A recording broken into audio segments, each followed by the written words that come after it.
Hello అండి. అందరికీ నమస్కారం. ఉదాహరణకు నందమూరి తారకరత్న గారు మరణించినప్పుడు అప్పటి వరకు రాజకీయంగా భద్రశత్రువులుగా భావించిన విజయసాయిరెడ్డి గారు మరియు చంద్రబాబు నాయుడు గారు ఒకే చోటకి వచ్చి చివరి కార్యక్రమంలో పాల్గొన్నారు. అదే మన సంస్కృతి. ముద్రగడ పద్మనాభం గారు కూడా చంద్రబాబు నాయుడు గారు ఆ జన్మంత శత్రువులు కాదు.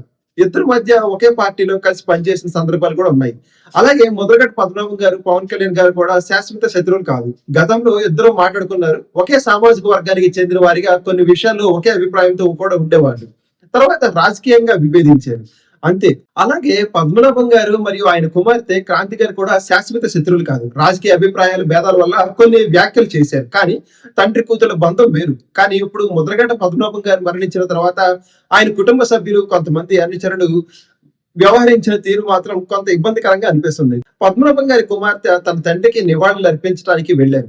తండ్రి చివరికి నివాళులు అర్పించడం ఆమె హక్కు. అది ఆమె కుమార్తెగా ఆమె బాధ్యత కూడా. ఆ ఎమోషన్ ఉంటుంది. ఆ బంధం ఉంటుంది. అలాంటి సమయంలో ఆమెను చాలా సేపు లోపలికి రానివ్వకుండా అడ్డుకున్నారు. రావద్దు, రావద్దు అంటూ గొడవ చేశారు. ఆమె ఏడ్చి ఆవేదన వ్యక్తం చేసిన తర్వాత లోపలికి అనుమతించడంతో అంతటితో ఆగకుండా పార్థివ దేహాన్ని కూడా తాకద్దని చెప్పడం ఇవన్నీ చూసి చాలా మందికి మనసు నొచ్చింది. ఆమె టీవీలో తన తండ్రి అంత్యక్రియలు చూస్తూ కన్నీళ్లు పెట్టుకున్న దృశ్యాలు లక్షలాది మందిని కదిలించాయి. అదే క్రాంతి గారు 2024 ఎన్నికలకు ముందు జనసేన పార్టీలో చేరాలని వెళ్ళినప్పుడు పవన్ కళ్యాణ్ గారు ఒక మాట చెప్పారు. మీరు మీ తండ్రితో మాకు రాజకీయ విభేదాలు ఉండొచ్చు, కానీ తండ్రి కూతురు మధ్య ఉన్న విభేదాలు నేను రాజకీయంగా ఉపయోగించుకోను అని భావనతో ఆమెను పార్టీలో చేర్చుకోలేదు. అప్పట్లో చాలా మంది ఆ నిర్ణయాన్ని హుందాతనంగా చూశారు. కానీ ఇప్పుడు తన తండ్రిని చివరిసారి చూసేందుకు కూడా ఒక కుమార్తె ఎంత అవమానం ఎదుర్కోవాల్సి రావటం ఎందుకు? వాళ్ళిద్దరి మధ్య జరిగిన విషయాలను బయట ఉన్న అనుచరులు ఎందుకు రాజకీయంగా మార్చాలి? ఆ కుటుంబ విషయాన్ని ఎందుకు రాజకీయ రంగు పులమాలి? మాజీ ముఖ్యమంత్రి జగన్మోహన్ రెడ్డి గారు స్వయంగా వెళ్లి నివాళులు అర్పించారు. ఆయన పాట కూడా మోశారు. అది ఆయన ఇచ్చిన గౌరవంగా చూడొచ్చు.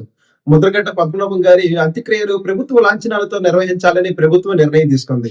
అందుకు సంబంధించిన జిల్లా అధికారులకు కూడా మార్గదర్శకాలు జారీ చేసింది. ఎందుకంటే ఆయన గతంలో మంత్రిగా పనిచేశారు. రాష్ట్ర వ్యాప్తంగా గుర్తింపు పొందిన నాయకుడు, ఒక ఉద్యమాన్ని ముందుండి నడిపించిన వ్యక్తి. అలాంటి వ్యక్తికి ప్రభుత్వ లాంఛనాలతో అంత్యక్రియలు నిర్వహించాలని ప్రభుత్వం భావించింది. కానీ ఆ నిర్ణయాన్ని కూడా కుటుంబ సభ్యులు తిరస్కరించారు. బతుకున్న సమయంలో ముద్రగడ్డ గారిని అనేక విధాలుగా అవమానించారు. ఇప్పుడు అధికారిక గౌరవాలు, సానుభూతి అవసరం లేదు అని వారు పేర్కొన్నారు. 2015లో కాపు ఉద్యమ సమయంలో రత్నాచల్ ఎక్స్ప్రెస్ కు నిప్పంటించేంత పెద్ద సంఘటనలు ఎలా జరిగాయి? ఆ ఘటన వెనుక ఏపీలో పార్టీ పాత్ర అసలు లేదా?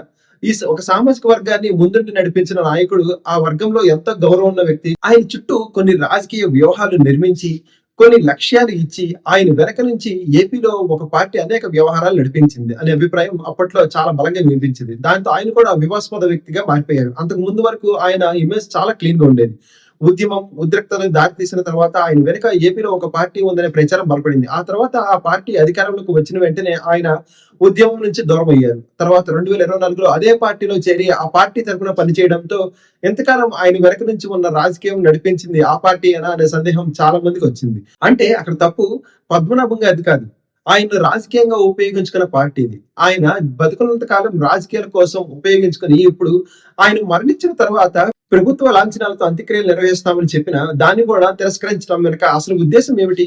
ప్రభుత్వంపై బురద చల్లడానికేనా? ఒక సామాజిక వర్గంలో మళ్లీ చిచ్చు పెట్టడానికా?